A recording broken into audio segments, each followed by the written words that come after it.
Green acres is the place to be. Farm living is the life for me. Land spreading out so far and oh, hello. Welcome back to Norrath. I'm just doing a little farming here in the common lands. And speaking of farms, let's take a look at the farm I built behind me here. So I've done what I talked about doing last time, and I have constructed the beginnings of the farm fields. I have just done one field here because I want to set out the prototype of the design we're going to follow. Of course, since we're bound by Minecraft rules in some of this, I've had to water everything. And there's no real good way to hide water, so I thought instead of hiding it, we would just make a feature out of it. And we have these little ridges and furrows here to our medieval crop system. And we have 4 fields here, but one of them is probably going to be maybe pasture or something over there. We really need to have 3 large fields per farm so that 2 of them can be planted and a third one can be lying fallow. I'm not sure which one of these is going to be fallow yet. I've also constructed several farm buildings that we're going to be needing. The large one here, of course, is the barn. The smaller one over here is the farmhouse. And we have several sheds and smaller farm structures that we're going to take a look at in a second. And by the road here, we of course have a nice refreshing well of water for travelers that are going on the road around here. They can stop and water themselves and their horses on the way to Freeport. And edging the road, we also have several hedgerows, which instead of building walls in medieval times, what they did was they would just plant a lot of hedges along the roads and everything to serve as barriers between that and the farm fields. I'm also making use of the path blocks, as you can tell. And the barn still needs a bit of work in it, but we have our animal stalls currently empty. And up here we have places where we're going to be storing our grains and produce.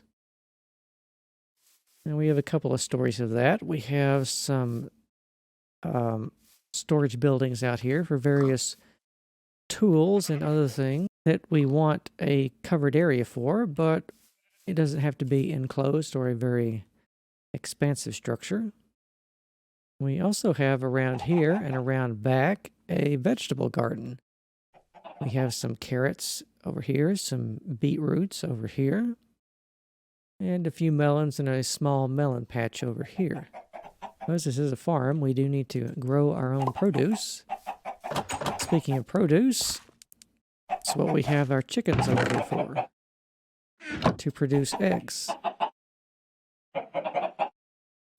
We have another small building around here. I think this is going to be sort of a tool shed. We're going to set up probably a furnace and some other things around here to forge and repair our own farm tools. We have a small pasture area here for our milk cows. Probably have too many milk cows for the amount of pasture that is. How did that sheep get in there? I didn't put that in there. These sheep are always showing up wherever we don't want them. As long as they don't get out here and trample my fields, that's all I care about. And as you can tell, I've only planted 1 so far. I think most of these fields are going to be dominated by wheat. Because in ye olden medieval times, which we are in, the economy and the civilization all runs off of grain. And everyone would starve if not for the bread generated in these fields. Freeport over here would not be possible. But this pattern we have for the farms here, this is going to extend over the entire common lands. We've just started on it. But you can imagine all these empty green fields are going to be turned into a patchwork of farm fields like this. I've also started to put in some of the other farmhouses. We have a slightly larger farmhouse here. We can go into this one. We have a central hearth here. And a side room. And we will have a root cellar down here. It's not put in yet, but up here we have various rooms for the family to live and use in.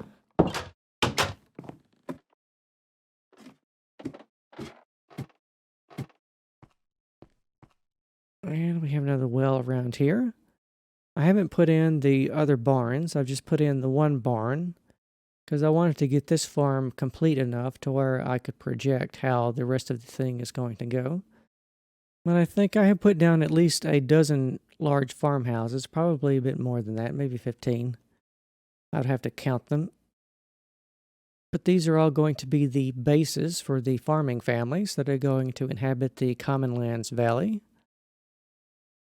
And over here in the more scrubland off to the side, we're going to have sort of poorer single-tenant farmers, which are going to be in smaller ramshackle houses, which will inhabit that area. But this is something we definitely have to do because I want the Commonlands to have some character. And the plains of Karana on the other side of the Serpent Spine Mountains will one day be done up in this similar style. Speaking of, let's dip into Freeport here for a minute. I can show you where I built and designed these houses. I had a lot of empty space over here, so I just did it here.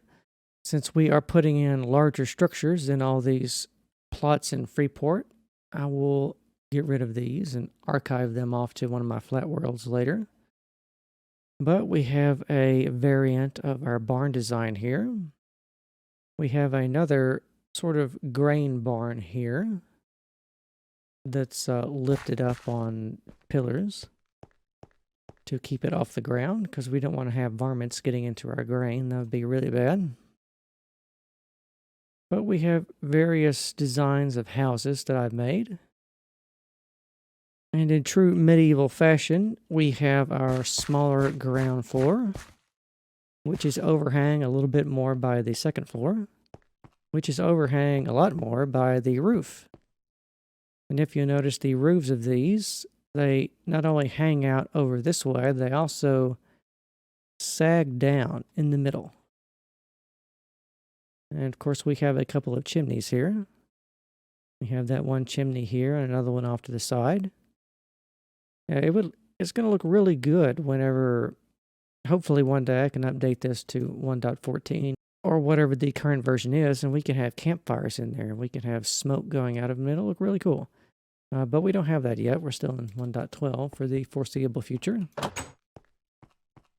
And we can go in here and take a look at our nice spacious rooms here. Well, you know, as spacious as you can get for medieval times.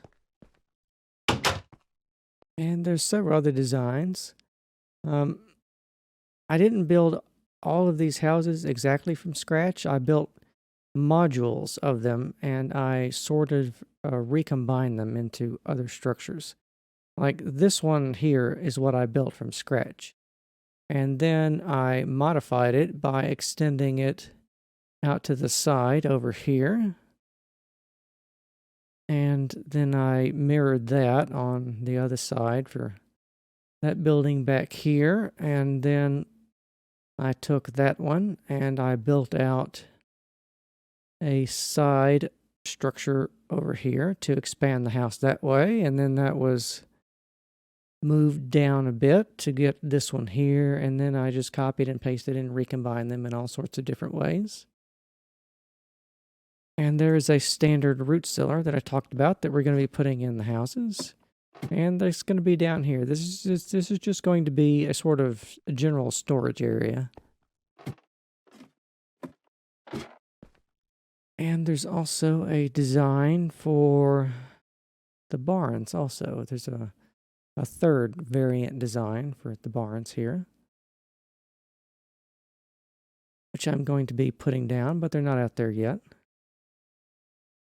However, I'm pretty pleased with how these houses have come out. And of course, the other structures that we are going to eventually get around to building in Freeport are going to be like that, but larger. So now that I brought you up to date on the farms, let's go to the other end of the aqueduct because we have a little unfinished business to take care of in Befallen. And as we're on the way there, I will just give you a overview of where I put down the houses here. I've tried to space them out so they weren't just all up against one another. We can see the Druid rings coming into view there, and I think we have just lost the view of Freeport all the way back there. So the Common Lands, as you can tell, is a very long and narrow valley, but it's quite good farmland, which is why we have all the farmhouses here.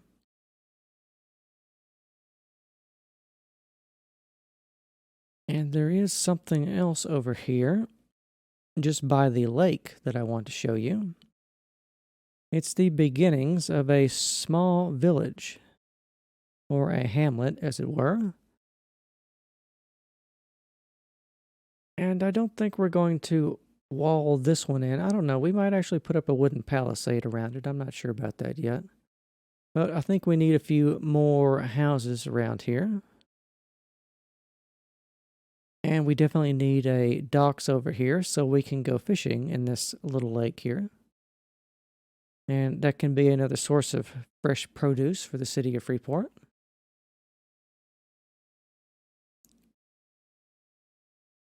But this is something I definitely want to do, to make little villages like this where we can stop and refresh ourselves. I think one of these is going to be an in-house. There might be a couple of in-houses around here, actually.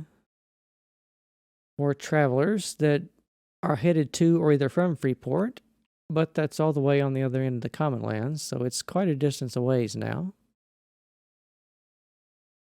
And they could be either headed to the wizard portals or just gotten off from them, or they want to go and use the druid rings.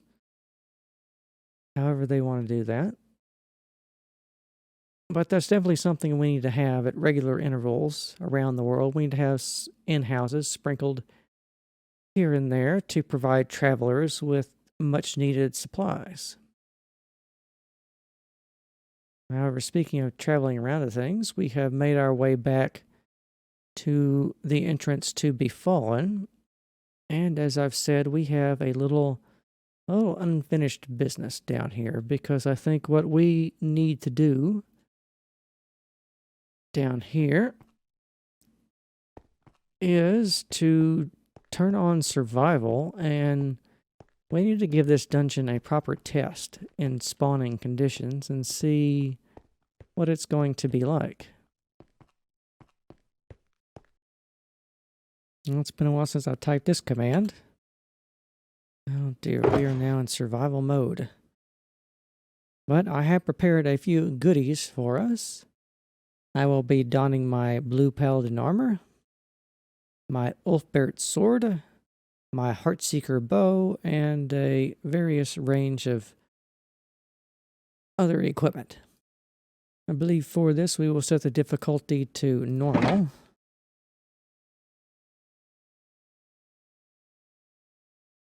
So get everything in the right locations. For the sake of the video, we will also be drinking a night vision potion, because this is going to be rather dark. There we go. So I think with this we are ready to open the door.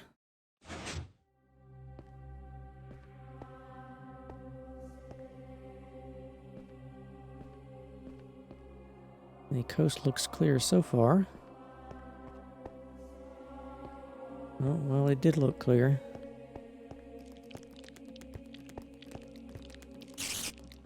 I have an arrow to the face for you. Actually, the bow is my favorite weapon. Not the sword, exactly. So, we will clear this room. He takes 2 arrows.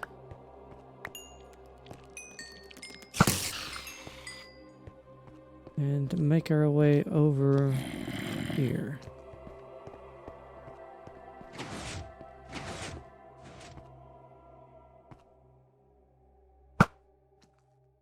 Rid of that creeper. So let's move around the dungeon and into these rooms and see What's spawning in here? Here's a zombie. Not in this room, though.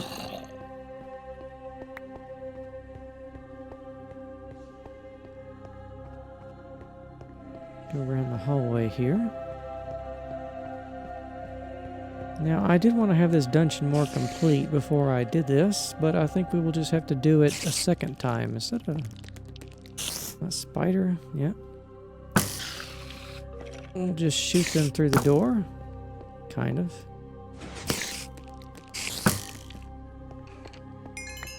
And go in here and see what we've got. Oh. Well, that's the first hit. Probably not the last one. Let's go over there and see what's in that door. Ah! Get away from me, spider. Actually, creepers are actually my nemesis in Minecraft. They always catch me unawares and explode on me. Let's open this door.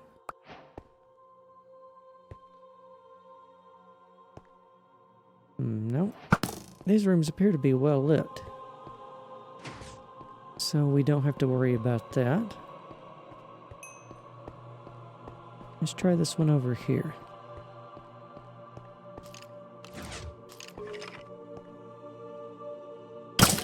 Oh, well.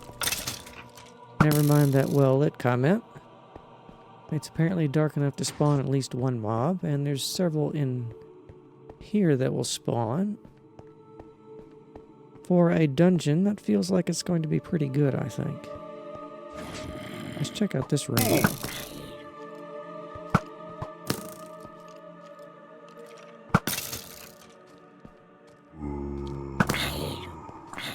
Make our way inside.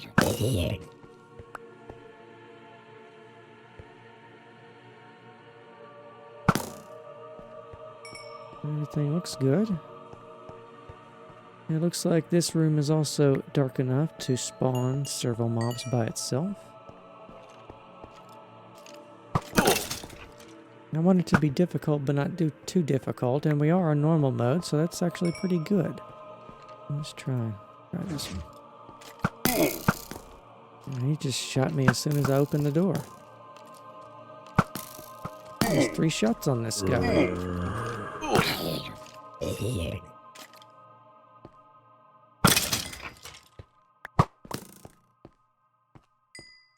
That was a pro skeleton. Of course, I am a little rusty. It's been quite a while since I've used a bow in survival. I don't like how they changed the sword mechanics either. I wish they would move those back to how they used to be back in the day. I saw you. And you over here.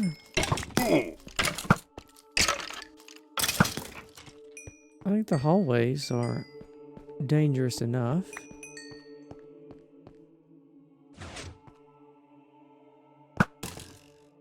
Oh, the witch. I gotta get the witch.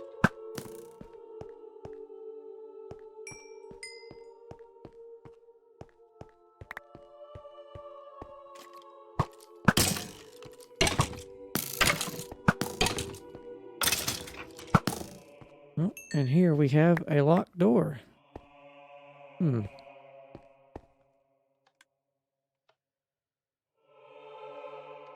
No way to open it either. This dropper here is expecting a key of some sort. I wonder what it is. Actually, I haven't had time to set the keys yet. But they're going to be named what they were in the original Dungeon of Befallen. And I think let's actually head towards that other keycard door in the main room and put one in it, which will lead us to the second level. Goodness. To the second level of the dungeon. Now you can see why I built the floor out of obsidian and bedrock. Very on purpose because of all these creepers around here. Because when they blow up, they won't do that much damage. But we need to open this door, and it's expecting a key card. Which, what it is expecting here is actually, for the moment, a piece of paper. So we will put that in.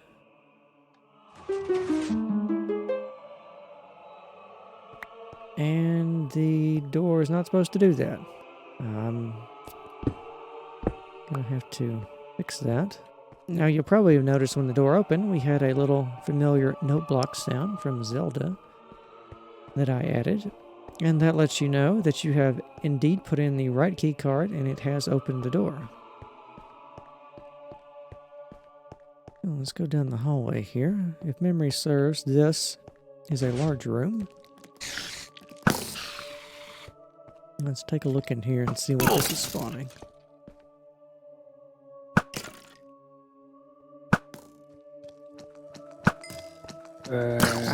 Baby zombies. Oh no. I think it's the creepers that always get me. Oh my, this room is quite dangerous. Quite dangerous indeed.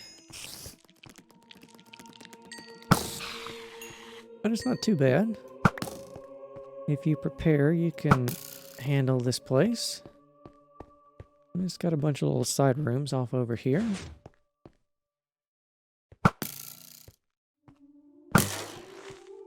Creeper was just standing there. How could you miss him? Let's continue exploring a little bit down here. I think, let's not look at the Enderman. Let's go somewhere else. We go around this side of the dungeon. It's not that room, it's around here. There is another large hallway around here. That leads off to the third area. And here it is. This is the second largest hallway in Befallen.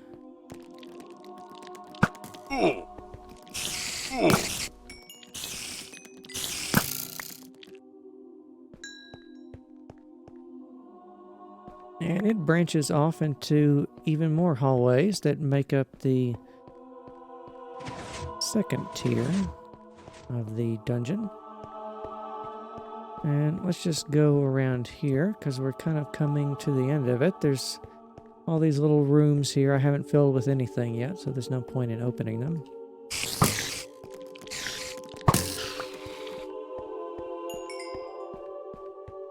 However, I think the level of danger in this appears to be about right so far. We are only on normal mode.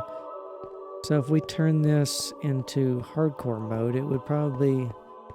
It might be too much. I don't know. It'd be definitely a bit of a challenge. So here we are again. At another key card, which we don't have. Which is... Well, actually, we do have it. It's just a piece of paper. So we'll open it.